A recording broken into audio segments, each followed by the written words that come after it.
Correction de l'exercice 1, page 90. Vocabulaire. Parmi les noms proposés pour le parallélogramme ci-dessus, entoure ceux qui sont corrects. Et donc, on nous propose différents noms possibles.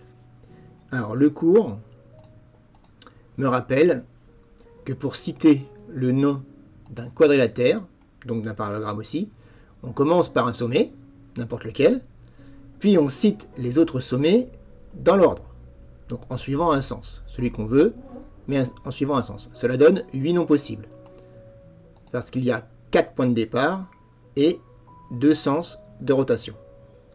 Donc il ne faut surtout pas croiser pour donner le nom d'un quadrilatère. Donc vérifions si les noms correspondent. On commence par PRCA. P est ici, et R, ah ben ça commence mal, il est en face. Donc on n'a pas suivi un sens. PRCA n'est pas un nom correct. Ensuite, on me propose ARCP. Donc A est ici, R est à côté, ça va, et je continue à tourner. C et P, ça marche. On commence de A et on tourne dans ce sens-là. ARCP convient. CRAP, on commence de C, on va à R, puis à A, puis à P. CRAP convient. RCAP, on commence de R, on va à A. Ah, là ça marche plus, on part en diagonale. Donc on n'a pas suivi. RCAP ne marche pas. C'est dans ce sens-là. RCAP. ACPR. AC, et bien on part en diagonale tout de suite. ACPR ne marche pas. APCR. APCR, ça marche, on commence de A et on tourne dans ce sens-là. Quelles sont ces diagonales? Alors les diagonales, c'est le segment qui rejoint les deux sommets opposés. Donc on a une diagonale AC et une diagonale PR. Et les diagonales, ce sont des segments, donc n'oubliez pas de mettre des crochets. Première diagonale AC, deuxième diagonale PR. Quel est le côté opposé à PA?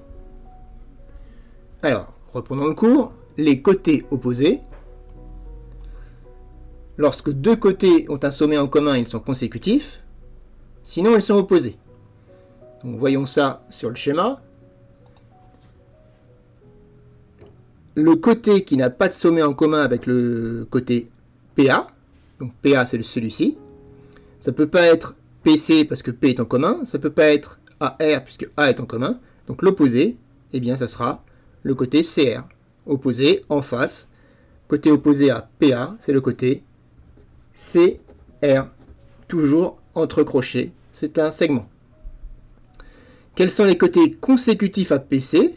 Eh bien ce sont les côtés qui ont un sommet en commun, donc PC est ici, PA a un sommet en commun, c'est le point P. Donc, premier côté consécutif PA, il suit bien PC. Et deuxième côté consécutif à PC, c'est CR, puisqu'on a le sommet C en commun. Quel est l'angle opposé à PCR? Alors, PCR, il est où? PCR. PCR, c'est celui-ci. Donc, son angle opposé, eh bien, c'est celui qui est associé au sommet opposé.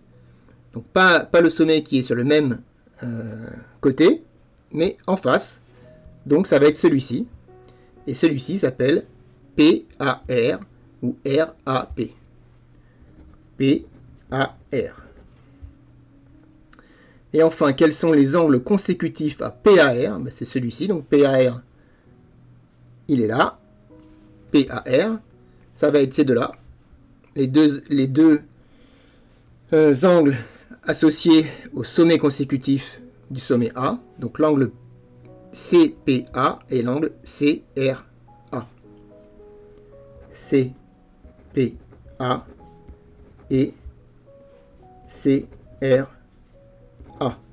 Donc tout ce vocabulaire est très important à maîtriser, puisque les propriétés qu'on utilisera par la suite utiliseront ce vocabulaire